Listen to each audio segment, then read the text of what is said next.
안녕하세요. 허사장입니다. 반갑습니다.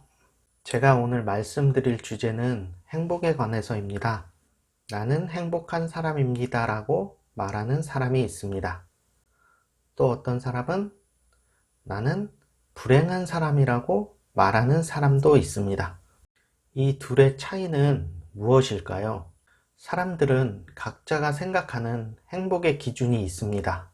누구는 돈이 될 수도 있고, 누구는 건강이 될 수도 있고, 또 어떤 사람은 가족 간의 화목한 것이 가장 행복한 일이라고 말하기도 합니다. 대부분의 사람들은 돈이 많은 것이 가장 행복하다라고 말할 거예요. 그렇다면 우리나라에서 돈이 가장 많았던 삼성그룹의 이건희 회장은 지금 과연 행복할까요?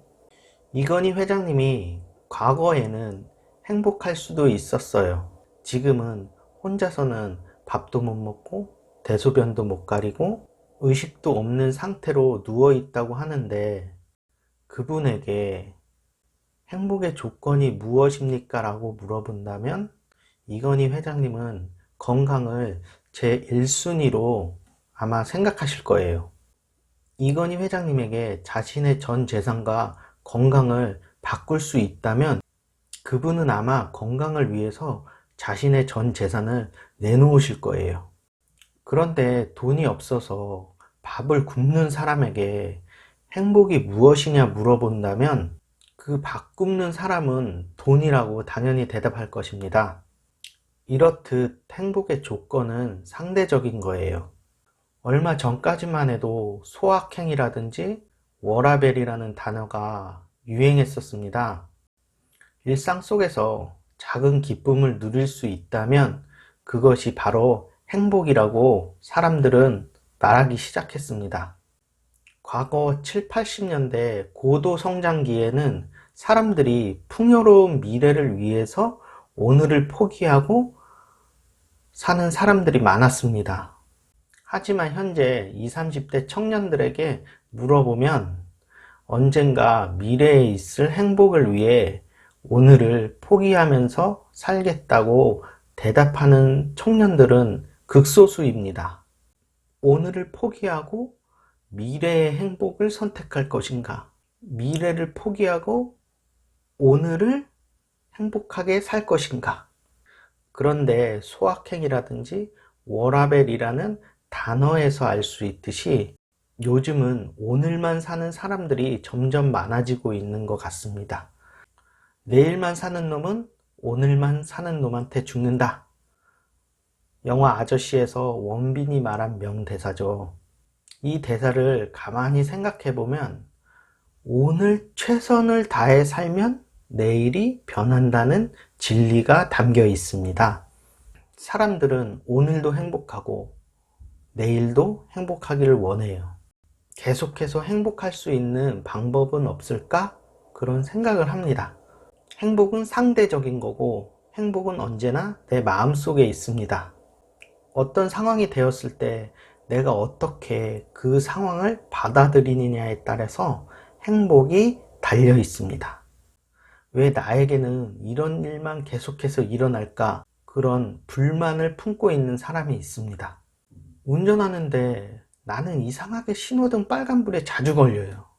또 어떤 사람은 맛있다고 소문난 식당에 갈 때마다 재료 소진이거나 한 달에 2번 있는 정기 휴일이 꼭 있는 거예요. 또 내가 마음에 드는 여자들은 내 친구 여자친구이거나 우리 형 애인 뭐 이런 거죠. 나는 뭘 해도 머피의 법칙이야. 행복하지가 않다고 생각해요. 약간 종교적이면서 초월적으로 생각하면 그냥 그럴 수도 있는 일이다 받아들이세요. 그래야지만 행복해집니다. 이 영상을 시청 중이신 분들은 대부분이 나는 신호등에 잘 걸린다고 생각할 거예요. 나만 신호등에 잘 걸리는 게 아니라 이 영상을 시청하고 계시는 모든 사람들이 각자가 다 나는 신호등에 잘 걸린다고 생각합니다. 나만 그런 게 아니에요. 또 이쁜 이성을 마음에 들어 하는 거는 모든 사람들이 다 똑같아요.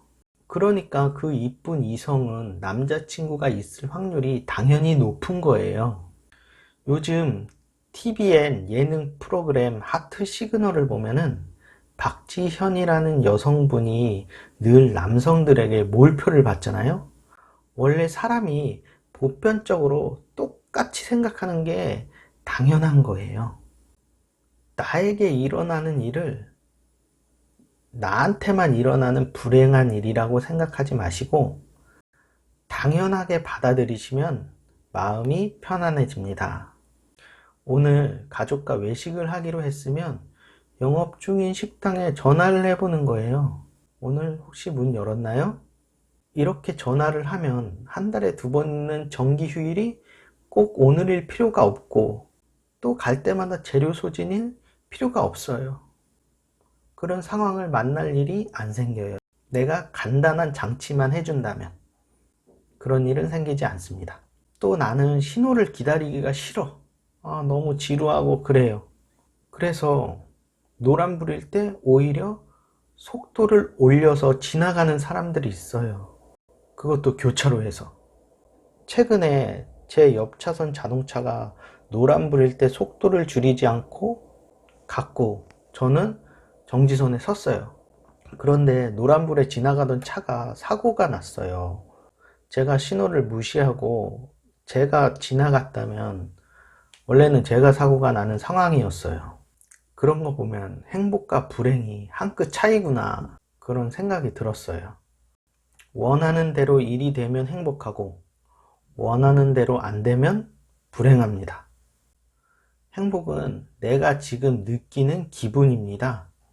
행복은 눈으로 보이는 것이 아니라 내 감정 상태입니다. 원래는 존재하지 않는 허상입니다. 행복은 특별한 것일까요? 어떤 특별한 공간에 특별한 사람이 누리는 것일까요?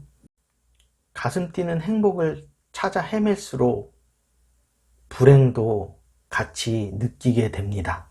벨기에의 문학자 마텔릉 링크가 쓴 파랑새라고 하는 유명한 희곡이 있습니다.